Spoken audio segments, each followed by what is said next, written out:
नगरवासी विद्वान है ना, तो उनसे गलती हो गई तो धुआं कर दो, जब पता होने के बाद। भाई अगर जल में रहते मगरमच्छ से बैर करो तो क्या हुआ? अब माता रानी को समझा रहे हैं, कल बाबा से कही होती कि देखो नारियल रखवा भी न रखो भी नहीं, हम क्या करें? इनके पास भेज रहे हैं सबको। बड़े भक्त भगवान ने बड़े भाव के साथ में लीला को किया। नारायण ने अपने विचारों को किया और विचार करते हुए प्रभु अपने लीला को करते हैं।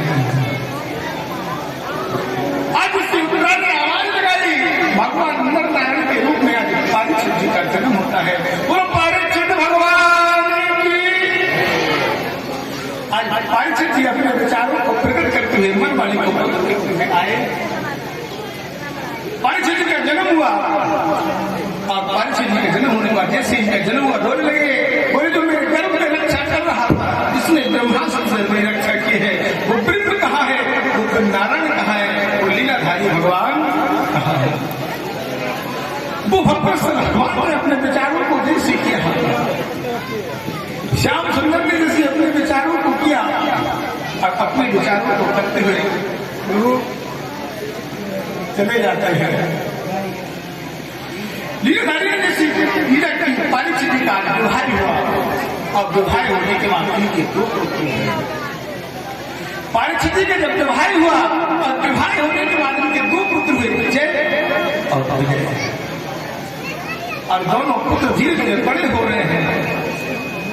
लेकिन इनके माता पिता और युधिष्ठिर इनको राजपाट देने करते हैं, मानसरोवर की यात्रा पे जाते हैं। और इस मानसरोवर की यात्रा पर मेरे प्रभु ने भक्तों से भगवान ने अपने विचारों को किया।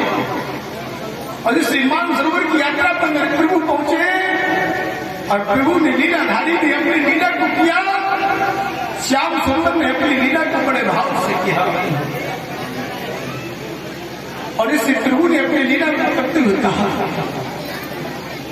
सबसे पहले पांचाली ने अपने शरीर का त्याग किया और पांचाली के शरीर का त्याग करने के बाद नकुल सहदेव और युधिष्ठिर जी के लिए आज धर्मराज का विमान आया। धर्मराज अपने विमान में बैठ करके भगवान के धाम को गए। बोलो धर्मराज भगवान की। और कल के बारे में बताते हैं हम आप लोगों को, कल सबसे पहले मनु और शत्रुपा की कथा होगी।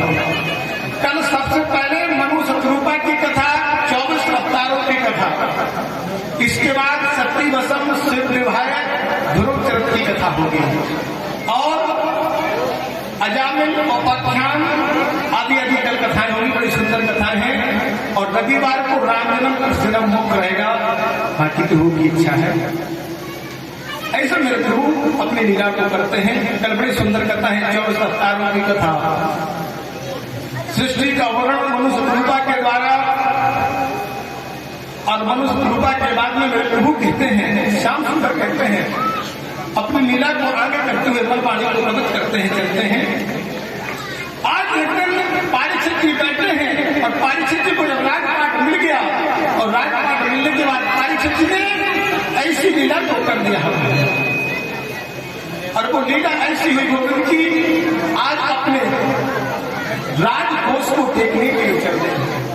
और जैसे परीक्षित जी राजकोष देखने के लिए आगे बढ़ते हैं तो मंत्रियों ने बहुत समझाया लेकिन नहीं माने। तो उसी समय इन्होंने जरासंध की जो अनीति के द्वारा लाया हुआ मुकुट है, उस मुकुट को देख लिया। जो जरासंध के द्वारा लाया हुआ अनीति का मुकुट जैसे देखा, उसको धारण किया। कहा गया है, एक घाट सिंह और बकरी पानी पीते हैं जब तक राजा कार्यक्षेत्र जीते। लेकिन ऐसा राजा जिसमें 36 वर्ष का हुआ और मन में विचार आया कि कलयुग आना है, पृथ्वी का स्थापन करना है, इसलिए हम लीला को कर रहे हैं। और वो लीला क्या की, आज आगे जा रहे हैं जंगल की ओर। गोविंद भाई साहब अपनी जगह पे आ जाए। इसमें आज परीक्षित जी अपनी जगह पर जा रहे हैं और घोड़े पर सवार है। सामने से क्या देखा, आज एक वृद्ध गाय, एक वृद्ध बैल चला आ रहा है। काले वस्त्र को धारण करने वाला कलयुग हाथी पे लाठी को ये चला आ रहा है। मेरे प्रभु बड़े भाव के साथ में सामने से लीला को करते हुए आ रहे हैं। प्रभु अपने विचारों को करते हुए आते हैं और जैसे देखा कि सामने से कलयुग हाथ में लाठी को मार रहा है, परीक्षित ने आवाज लगाई, खैर में हो, तुम कौन हो? कलयुग चरणों में गिर गया और कहा कि मैं कलयुग हूँ। बोले पृथ्वी है, और बोले धर्म बैल है। बोले कलयुग में धर्म को धक्का दे करके चलाया जाएगा। तो क्या कहा है कि जो चाहा फिर परीक्षित ने तलवारी घुमा करके मारो।